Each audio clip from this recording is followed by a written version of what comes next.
1938 সালের 25শে September হরিদ্বারের doctor Pitambar পন্থের বাড়িতে গড়ে ওঠে আনন্দময়ী মায়ের প্রথম মহিলা আশ্রম। কিছুদিন পরে আশ্রম বড় করার প্রয়োজনে স্থানান্তরিত হয় দেরাদুনে। তখন এর নাম হয় কন্যাপীঠ।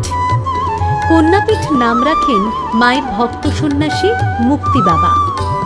দেরাদুন থেকে আবার হরিদ্বার, সেখান থেকে কাশীর একটা ভাড়া বাড়িতে। পরে কাশীতে আনন্দময়ী মায়ের আশ্রম গড়ে ওঠার পরে পাকাপাকিভাবে কন্যাপীঠ কাশীর আশ্রমে স্থানান্তরিত হয়। আমাদের সমাজের এমন কোনো দিক নেই, বিশেষত মহিলাদের, যেখানে মায়ের নজর এড়িয়ে গিয়েছে। আনন্দময়ী মা শুধু কি একজন ভগবৎ সাধিকা? গভীরভাবে ভাবতে গেলে তিনি সমাজ সংস্কারক।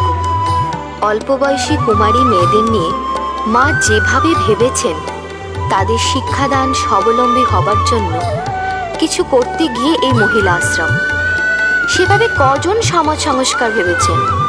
1337 সালে মা পিতাজি যখন দক্ষিণ ভারতে গিয়েছিলেন তখন দেখেছি কন্যাকুমারীতে মায়ের সেই রূপ। মায়ের দক্ষিণাপথ ভ্রমণের বৃত্তান্ত। 1337 সালে মা আমাদের নিয়ে প্রথম যান ওয়ার্ল্ড ট্যুরে।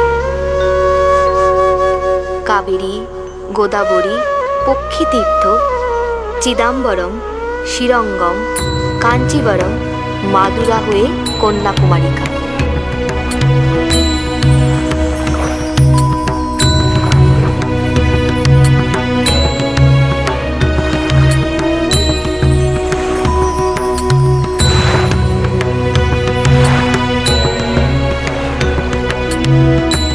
মা প্রতিদিন একা একা সমুদ্রের ধারে ঘুরে বেড়াতেন, খুব আনন্দে।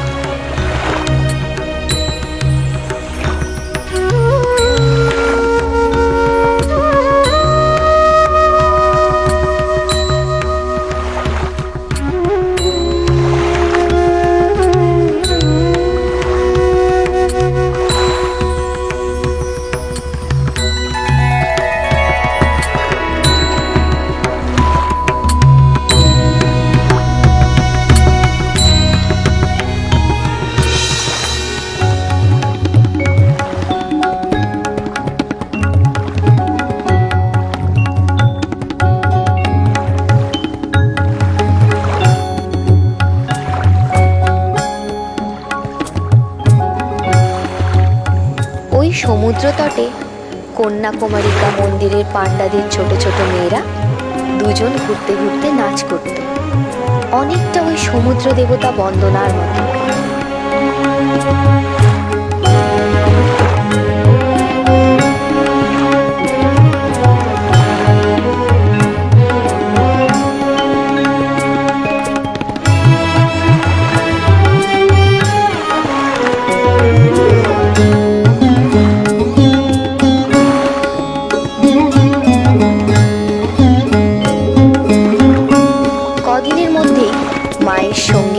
খুব ভাব হয়ে গেল।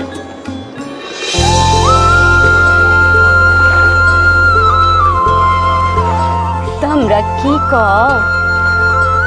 তোমাগো মুখের বুলি বুঝি না, কিন্তু মনের কথা বুঝি।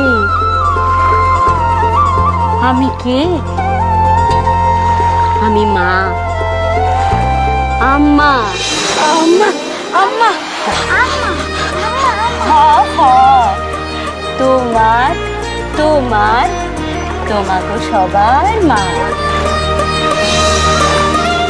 শ্রী শ্রী আনন্দময়ী মা। সোম থেকে শনি সন্ধ্যে 6:30 আকাশ 8-এ।